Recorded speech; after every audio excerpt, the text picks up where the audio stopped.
We now come to the personal statement. I call Sajid Javid. Mr. Speaker, I'm grateful for your permission to make this statement. Yesterday, we began our day together. You, I, my right honourable friend, the Prime Minister, and members from right across this House, when we broke bread together at the Parliamentary Prayer Breakfast.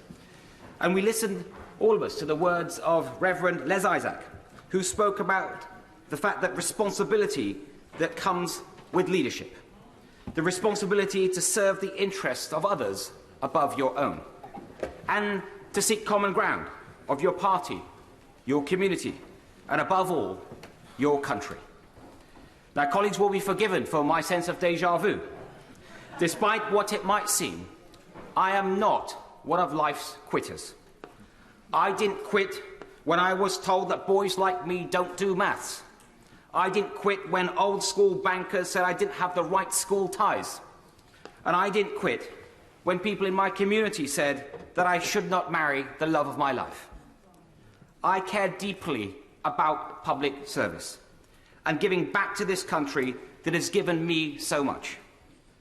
That is why, when I got the call from my right honourable friend, the Prime Minister, just over a year ago, I didn't hesitate to serve again. It was a critical time for our country. Tough decisions needed to be made about when we were going to come out of lockdown, about supporting the National Health Service and the care sector under unprecedented strain.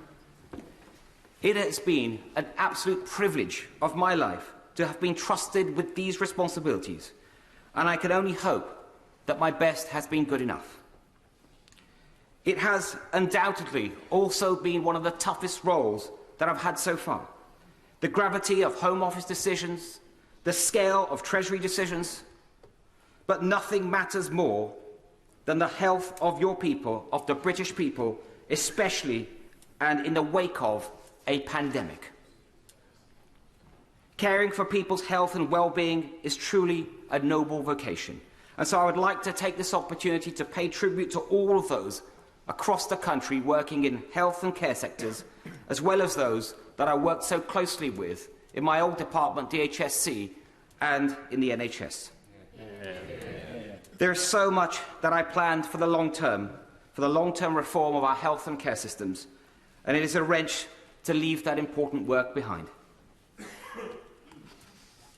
Now, when I last gave a personal statement from this seat, I spoke about the importance of institutions and conventions. Today, it is about the importance of integrity. And don't worry, there's not going to be a series of these. Institutions and integrity are both central pillars that underpin our great democracy. It doesn't matter what your political perspective is in this House. I believe that we are all motivated by the national interest, and that the public expects us all of us, to maintain honesty and to maintain integrity in whatever we do. This is not an abstract matter. We've seen in great democracies what happens when divisions are entrenched and not bridged. We cannot allow that to happen here. We must bring the country together as one nation. Effective governance inevitably requires loyalty and collective responsibility. Of course it does. And I'm instinctively a team player. And I have completely focused on governing effectively over the last year. But treading the tightrope between loyalty and integrity has become impossible in recent months. And, Mr. Speaker, I will never risk losing my integrity. I also believe a team is as good as its team captain, and that a captain is as good as his or her team. So loyalty must go both ways. The events of recent months have made it increasingly difficult to be in that team.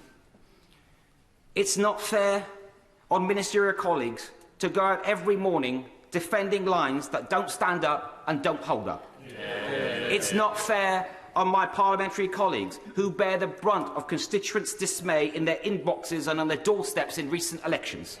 And it's not fair on Conservative members and voters who rightly expect better standards from the party they supported.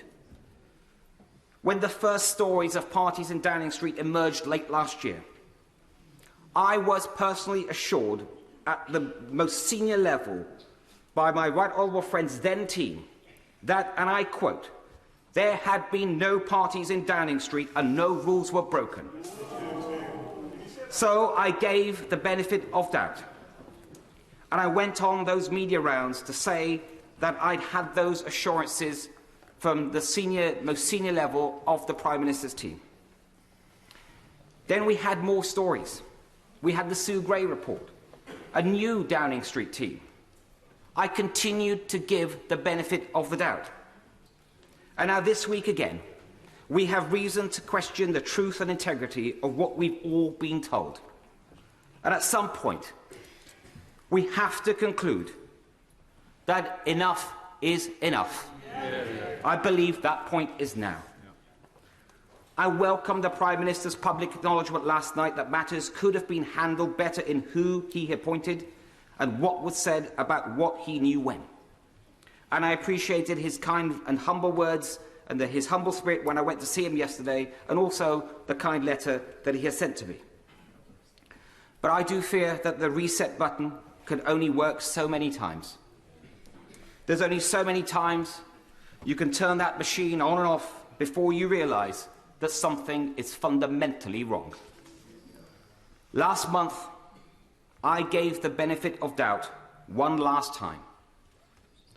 But I haven't concluded that the problem starts at the top. That is not going to change. I have concluded that the problem starts at the top, and I believe that is not going to change. And that means that it is for those of us in a position who have responsibility to make that change. I wish my Cabinet colleagues well, and I can see they have decided to remain in the Cabinet. They will have their own reasons. But it is a choice. I know just how difficult that choice is. But let's be clear. Not doing something is an active decision. I am deeply concerned about how the next generation will see the Conservative Party on our current course. Our reputation, after 12 years in government, depends on regaining the public's trust. This is not just a personal matter. The philosophy and perception of Conservatives depends on it.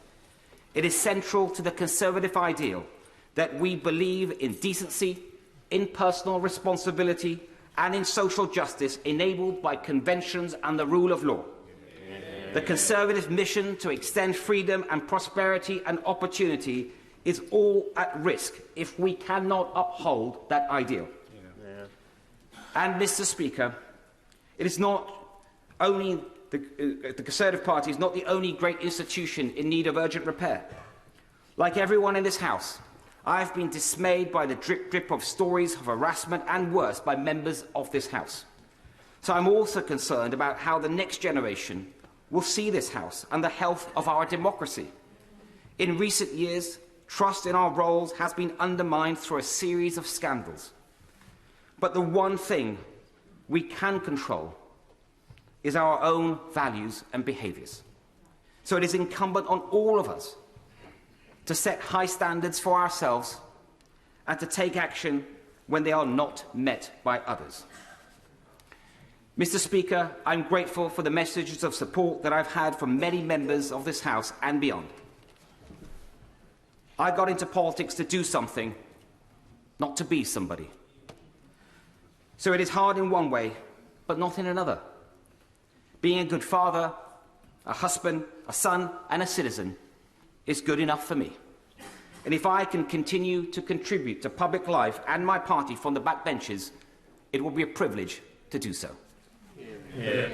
Can I say to the House, the